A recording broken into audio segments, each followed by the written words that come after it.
दोस्तों, वृंदावन के पास बिहारी जी का एक सुंदर मंदिर है और उस मंदिर की थोड़ी सी दूरी पर एक महिला रहती थी जो बिहारी जी की बहुत बड़ी भक्त थी।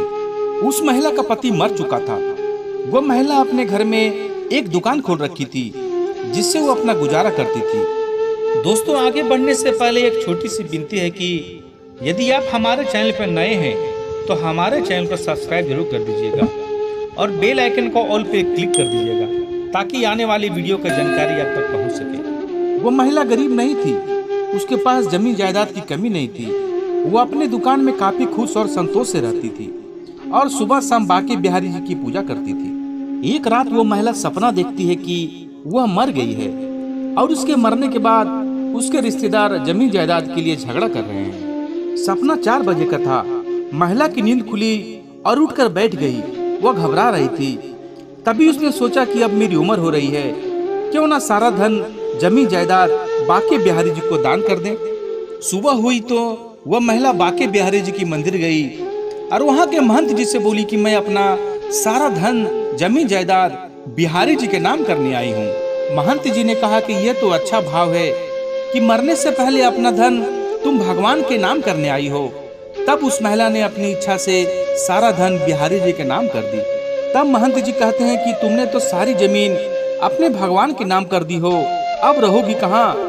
तब एक दूसरे महंत ने कहा कि ये अब कहाँ जाएगी, मंदिर में ही एक कमरा बनवा देता हूँ और ये इसमें आराम से रहेगी। वह महिला अपना घर द्वार छोड़कर आश्रम में आ गई और वह सारा समय भगवान कृष्ण की भक्ति में बिताने लगी।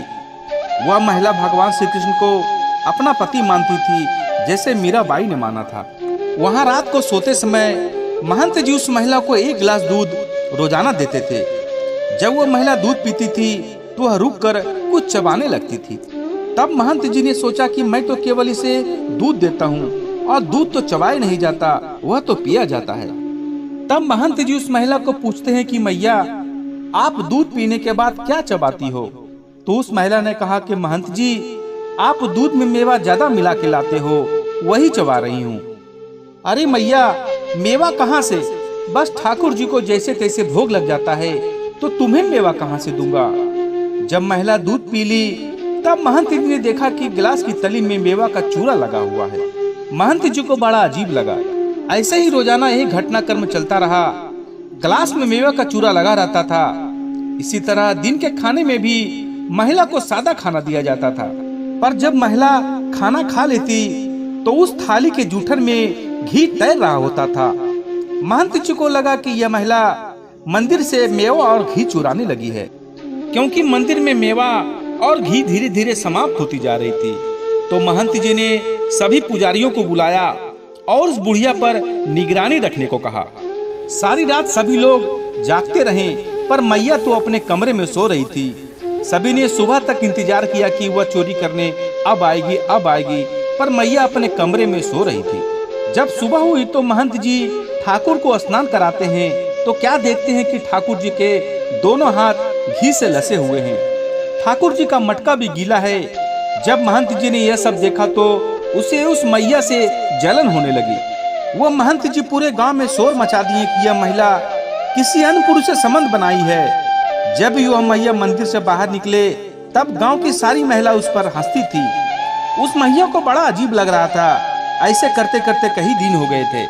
एक दिन वह सभी महिलाओं से पूछ ही ली कि बहन, क्या बात है? मुझे देखकर तुम लोग ठहाका लगाकर हंसती हो, कोई बात है क्या?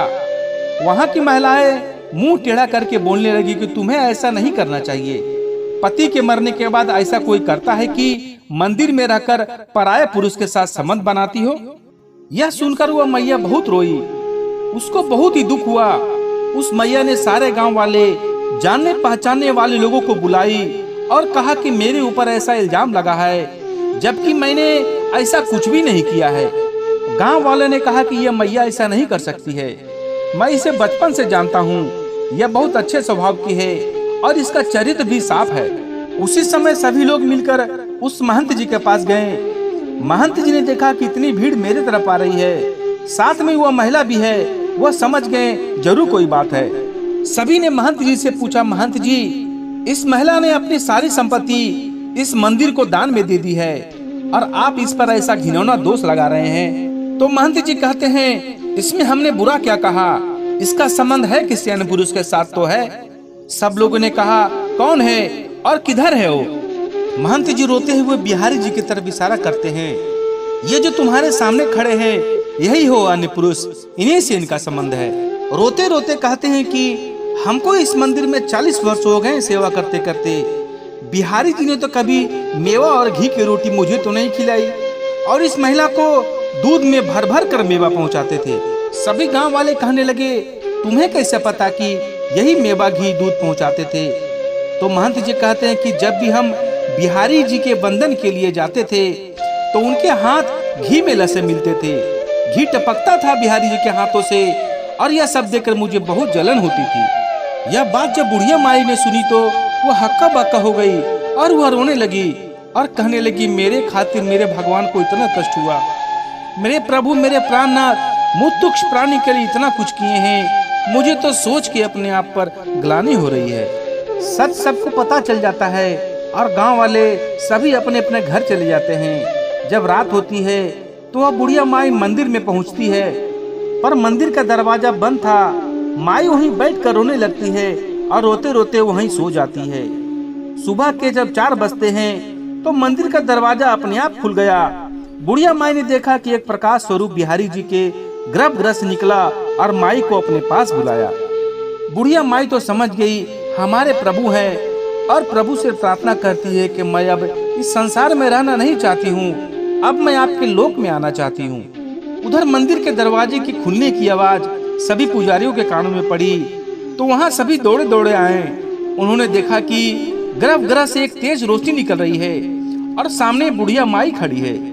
देखते ही देखते बुढ़िया माई के शरीर से एक तेज प्रकाश निकला और वह माई की आत्मा अपनी बिहारी जी के अंदर समा गई। इस कहानी के बारे में आप लोगों की क्या राय है? कमेंट पे जरूर लिखिएगा और हमारे चैनल को सब्सक्राइब जरूर कर दीजिएगा। धन्यवाद।